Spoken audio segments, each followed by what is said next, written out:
Taking photos of birds in the wild is without a doubt one of the most popular subjects when it comes to photography. But can you take great photos of birds using just a budget camera and lens?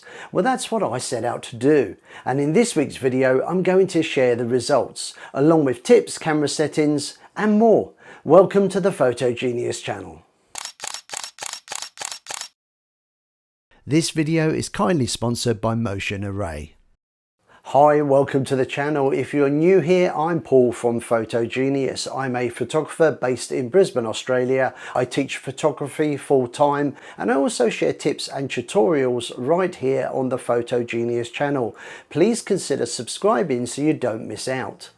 So a few weeks ago I had the opportunity to test and try out one of the latest cameras from Canon, the EOS R50 Mark II. The subject, bird photography, and I captured some really great images. But this week I decided to go back and revisit the same location and get some more images, but this time using a budget kit.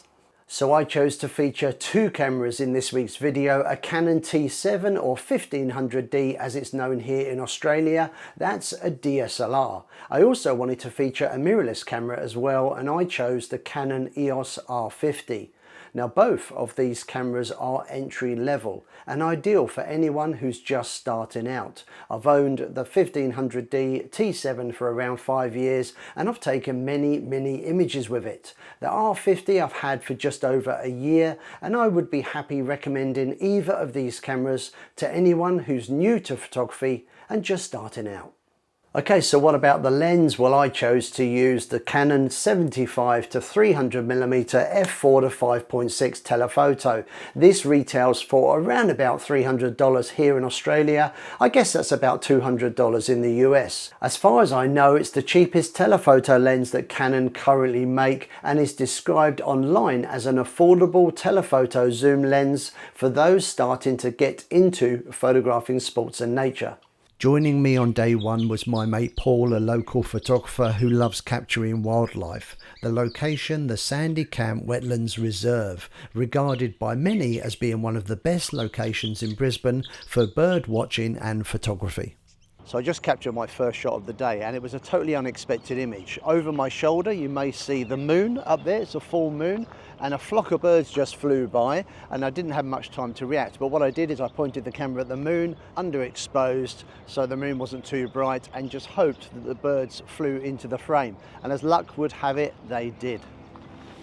By underexposing the image, I've managed to capture the birds as silhouettes and also avoid the moon overexposing, which is a common mistake. A chance opportunity and quick reactions paid off. Certainly not an image I was looking for or expected, but not a bad way to start the day. But was my luck going to continue? So we've probably only been here about 15-20 minutes or so, and already we're seeing some action. There's what I believe is a sacred kingfisher sitting over on a tree stump over there in the middle of this lake.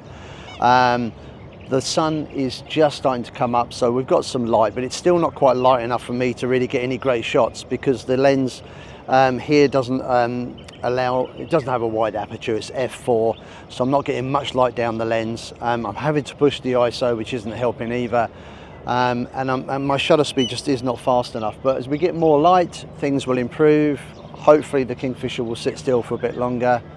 Until then, Paul's smashing it in the background, he's getting some great shots. I'm struggling, but that's okay, got plenty of time. I'm still convinced that I can get some great shots on a budget. At first glance this image looks pretty good, but with little available light I had to push the ISO to 1600, the aperture was at its widest at f5.6 and the shutter speed was 1/400th of a second. Sadly not a sharp image, even editing in Lightroom could not save it. Lowering the ISO for a cleaner shot and pushing my luck with a slower shutter speed, and this second image is slightly better. Now I really wish this image had worked out, the kingfisher shaking water off its feathers, but 1/320th of a second, sadly too slow a shutter speed to freeze the action. But after a few more misses I did eventually score this image, which was better, plus this shot of a great egret. Now take a look at this image, look closely and you will see a purple halo around the subject. This is called chromatic aberration, but is also often known as purple or green fringing. Now this can be easily fixed using either Photoshop or Lightroom. Just look for remove chromatic aberration found under lens correction in Lightroom or optics if you're using Camera Raw in Photoshop. As well as chromatic aberration, budget lenses do have some limitations. These include a restricted aperture, slower focusing and a lack of stabilization. All features that can really make a difference when doing this type of photography. So one of my favourite birds to photograph is the kingfisher, and we got lucky because there was two kingfishers sitting on a tree stump in the middle of the lake. I've got to be honest, because the light hasn't been good, it's getting better. The Canon 1500D really has been struggling, but I also turned on the R50, so this is Canon's entry-level mirrorless camera, again with the cheap 75 to 300mm lens, and this camera is definitely performing a little bit better. But again, the sun is now coming up over the trees behind me, the light's going to get better, and this is good because it means the shutter speed can go up and the ISO can go down, and as long as we get lucky and we see some birds, I'm still convinced that we're going to get some good shots this morning. Switching cameras and I was still struggling with the early morning light. This image at 1/640th of a second was my favourite of the bunch, and I was really annoyed when I missed the opportunity to capture this brown honey bee eater. Now using the Canon R50, I did get a couple of really nice shots of a white-breasted wood swallow. Now I don't pretend to be a bird photographer, so please forgive me if at any time I get the names of the birds wrong. And if like me, you're not quite sure what bird you've captured, a really good tip is to use the Google image search. It's free and it works a treat. So I was really happy with the images that I'd captured on the first morning, and there's more images to come, so please don't go away. Plus, I've got a bunch of tips to share with you to help you take better photos. Now take a look at this short clip of me walking towards the camera looking for birds to photograph. Watch it again, but this time without the sound, and it doesn't really work nearly as well. Now sound design plays an important role when creating videos like this one, and Motion Array, this week's video sponsor, is the solution if you want to get your hands on cutting edge creative tools, audio, sound effects and digital assets to enhance your videos or maybe spice up your social media content. So the original audio for this clip was unusable simply because there was too much background noise because there was a nearby industrial estate. So what did I do? I hopped onto Motion Array and I checked out the sound effect library. Here I found footsteps on gravel, ambient bird noises and some atmospheric sounds, and job done. So if you're interested in creating video as well as photography, check out Motion Array for music, sound effects, video templates, motion graphics and a whole lot more. Use my link below to find out more and to get 2 extra months on your annual subscription. Okay, so it's day 2 and I'm already noticing my images are a bit sharper compared to the ones I took yesterday morning. That is almost certainly down to the fact that I'm using a monopod. Now, this particular camera is not very heavy to hold, but the monopod is helping me with stability, because when I'm using a longer lens like this, every tiny hand movement that I make is exaggerated by the lens, and the longer the lens, the more this is an issue. Now as the sun continues to rise and the light improves, I will be able to then use faster shutter speeds, I'll be able to bring the ISO down, and then I can ditch the monopod. But until then, this is really helping. Using the Canon 1500D, I was able to capture this kingfisher just before he took flight, and I also redeemed myself with a few great shots of a brown honey bee eater. With better light than the previous day, I was able to use a faster shutter speed and lower the ISO, both significantly contributing to sharper images. So taking great images of birds with budget gear is absolutely possible, but it does have its challenges. Shooting in low light, the subject often moving, and of course there was the issue of the lens not getting me close enough to capture a good image. But what exactly makes a good image?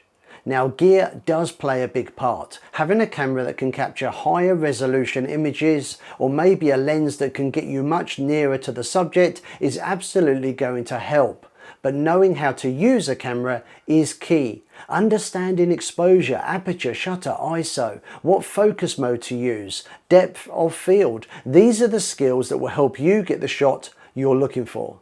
Now take a look at these images. These were taken from a previous video when I got the opportunity to test the Canon EOS R5 Mark II. An absolutely fantastic camera. I also got to use some of the best lenses that Canon produce. But at the end of the day, it was me who made the decision in regards to how to set the camera up and what settings to use. And it was me who made decisions about things like composition, when to press the shutter button, and so on. Knowledge and understanding how to use your camera is so important. It's also worth noting that what we define as a good image is down to the individual. If you're taking photos for pleasure and maybe to share to social media, then what is a good image will be very different to a professional photographer who may want to publish or print their images or maybe enter competitions. Now, should you be considering an upgrade to your photography kit, I would suggest you look at a lens upgrade prior to a camera upgrade. The quality of the lens can make a significant difference to your images. It's all about the quality of the glass. So on day 2, in order to show you what a difference a lens upgrade can make, let me show you. So today I'm shooting with this, the 150 to 600mm telephoto lens from Sigma. It is absolutely fantastic. I don't own this lens. I've borrowed this from Brisbane Camera Hire. A great lens for sports and bird photography, but look at how massive this lens is compared to the little tiny R50 body hanging off the back. Absolutely ridiculous. Now what's interesting is the Sigma lens doesn't have as wide an aperture as the much cheaper Canon 75 to 300mm lens. The biggest upgrade is in the quality of the glass elements within the lens, as well as the ability to zoom in much closer with double the focal length. Image stabilization is also built in, and of course all of these factors contribute to an improvement in image quality and sharpness. All of these images taken with the 1500D DSLR camera. Now comparing it to the cost of a professional lens at around about $1,500 here in Australia, I think the Sigma lens is really good value. And as I mentioned already, I chose to hire the lens. That is great if you just want to see for yourself what a difference another lens can make, or as an opportunity to try before you buy. So now let's take a look at what I managed to capture using the Sigma lens on the Canon R50. With its newer image processor, superior autofocusing that includes eye detection and a faster frame rate, the EOS R50 does outperform the 1500D T7, and I was really happy with the images I captured. Now of course not every image worked, but I did capture a great shot of a kingfisher, and this rainbow honey eater was absolutely my favourite shot of the lot. So next I want to share with you some tips, but before I do, let's just go back to the question I asked at the very beginning of this video. Can you take great bird photos using budget gear? Now the answer is yes, but it's not easy, and I'm not going to pretend it is. Over 2 mornings I managed to capture what I think are some great images, but I've also shown you some of the failures. And trust me, for every good image I got, there was probably half a dozen or more images that simply didn't work. And that's okay, because bird photography is tricky, but it is fun. And when you get a good shot, it feels great. Okay, so as promised, 5 quick tips to help you take better photos. And by the way, can I please ask you to consider giving this video a like? All you need to do is click on the thumbs up button. It really helps the channel and I really appreciate it. Okay, tip number 1. Learn how to control your camera's focus points so you can be selective about what is in focus. With wildlife and portraiture, the eye of the subject takes priority. I've made a video all about this. You'll find a link at the end of this video, but also in the video description below. Tip number 2 is to consider using a monopod for extra stability. For subjects that move, a monopod is easier to use than a tripod and can really make a difference when using longer and often heavier telephoto lenses. Next, get out of the auto mode. If you're still using your camera's auto mode, please consider doing a photography course, workshop, or you could watch my videos here on the channel. Exploring the manual options on your camera will allow you to be more creative and get the results that you want. Tip number 4, consider a lens upgrade. This can make a big difference in the quality of your images as we've seen in this video, so consider either purchasing or just hiring a better lens. Watch this video next if you're confused about the different lens types. Tip number 5, don't underestimate what a few minutes of post-processing and editing can do for an image. I've included a link below for a free trial version of Lightroom should you wish to give it a try. So I really hope you've enjoyed this week's video, and if you did you know that you can support me for free simply by hitting the like button? That makes a big difference to the channel, and of course consider subscribing if you want to see more from me. I want to say a big thank you to Motion Array for sponsoring this week's video, and thanks to Brisbane Camera Hire for the kind loan of the Sigma lens. I really hope I'll see you again sometime soon. Thanks for watching. See ya. Bye. For those starting to get into photography.